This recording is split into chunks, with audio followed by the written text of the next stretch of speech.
प्रिय विद्यार्थियों, नमो नमः। रुचिरा भाग 2 कक्षा 7 का पाठ कर्म गुरु हमने पढ़ लिया है अभ्यास के साथ। अभ्यास भी हो गया है, सब कुछ हमने कर लिया इसका। आज हम करने जा रहे हैं अतिरिक्त प्रश्नोत्तराणी। तो अतिरिक्त प्रश्नोत्तराणी की ओर बढ़े उससे पहले यदि आपने अभी तक संस्कृत शिक्षा चैनल को सब्सक्राइब नहीं किया है तो सब्सक्राइब कर लीजिएगा, साथ में बेल आइकन का बटन अवश्य दबाइएगा ताकि भविष्य में आने वाली सभी वीडियो का नोटिफिकेशन आपको प्राप्त हो सके। इसी के साथ वीडियो को लाइक कीजिए और साथ में शेयर भी अवश्य कीजिएगा। तो चलिए चलते हैं आज का अंतिम कार्यक्रम रुचिरा भाग 2 का अंतिम पाठ का अतिरिक्त प्रश्नोत्तराणी की ओर। अतिरिक्त प्रश्नोत्तराणी, अतिरिक्त प्रश्नों के उत्तर। प्रश्न नंबर 1, अधोलिखितानां प्रश्नानां वैकल्पिक उत्तरेषु समुचितम उत्तरम दीयताम्।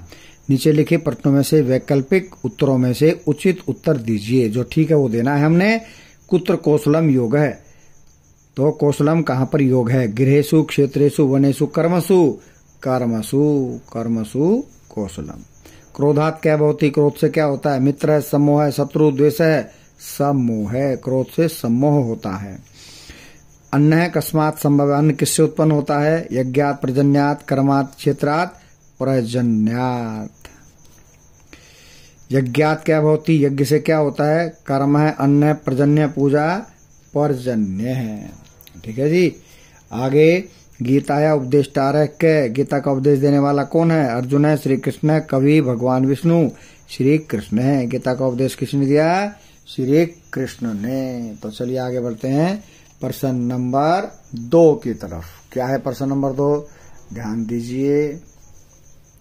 निर्देशानुसार उत्तरम लिखा। निर्देश के अनुसार उत्तर लिखिए। भवती अत्र कह का धातु, यहाँ पे कौन सी धातु है? भू धातु है भाई। कौन सी धातु है? भू धातु। ठीक है, आगे बढ़ो। आगे क्या है? क्रोधात अत्र का विभक्ति। क्रोधात में कौन सी विभक्ति है? पंचमी विभक्ति है। कौन सी? पंचमी। रामात, देवात, कृष्णात की तरह है। प्रणश्यति अत्र क्या उपसर्ग है? प्रणश्यति में उपसर्ग है प्र उपसर्ग है। प्र प्लस नस धातु प्रणश्यति हमने लिखा था। हयवस अत्र किम संधि छेद है? ही प्लस एवस है। ही प्लस एवस है। यण संधि है ये। ही प्लस एवस है। पर्जन्य इति पदस्य क्या अर्थ है? पर्जन्य का अर्थ क्या है? वर्षा या बारिश, वर्षा। चलिए आगे बढ़ते हैं प्रश्न नंबर 3 की तरफ। प्रश्न नंबर 3 क्या कह रहा है? भिन्न प्रकृति का पद चुनत। भिन्न प्रकृति पद को चुनना है। भिन्न प्रकृति पद चुनते चलो। सुख दुख, ततो युद्धाय, लाभा लाभो, जया जय। ये सारे ठीक है। सुख दुख, लाभ हानि, जीत हार, ततो युद्धाय ये अलग है भाई, ये अलग है। तो लिखेंगे ततो युद्धाय ये अलग है। बाकी सब उल्टे सुलटे। सुख दुख, लाभ हानि, जीत हार। उच्यते, कथ्यते, वदति, उपदिश्यते, इसमें अलग क्या है? वदति। बाकी सब एक जैसे हैं। वदति इसमें अलग है। धनंजय पांडुपुत्र है, केशव है, अर्जुन है। तो इसमें धनंजय, पांडुपुत्र, अर्जुन ये सब अर्थ है अर्जुन। तो इसमें अलग क्या हो गया?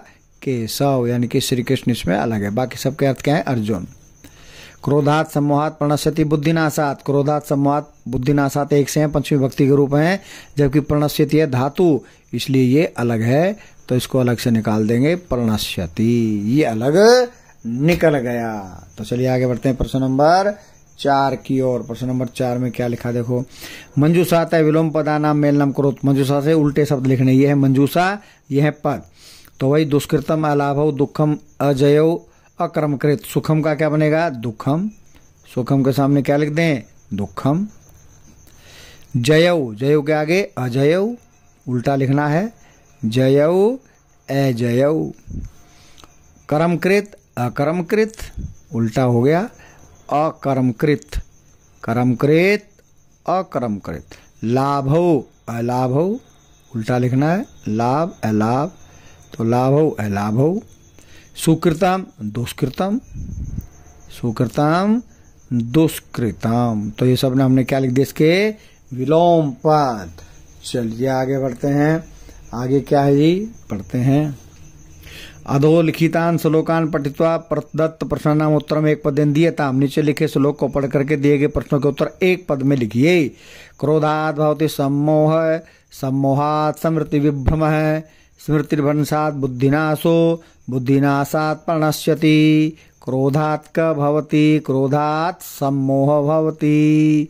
सम्मोह, क्रोध से सम्मोह होता है, जिसे कहते हैं अति मूढ़ता। एक पद में उत्तर। स्मृति भरसात किम भवति, स्मृति भरसात बुद्धिनाशो, बुद्धि नाश, ओ बनता है विसर्ग का, बुद्धि नाश है। सम्मोहात इति पदे का विभक्ति, सम्मोहात बालकात रामात पंचमी। कौन सी विभक्ति इसमें, पंचमी। तो इस प्रकार से हमने कर्म कुरु पाठ के अतिरिक्त प्रश्नों के उत्तर भी कर लिए। तो भाई पाठ हुआ पूरा। अब व्याकरण में करेंगे कल वर्ण विचार। तब तक के लिए जयतु सुर भारती।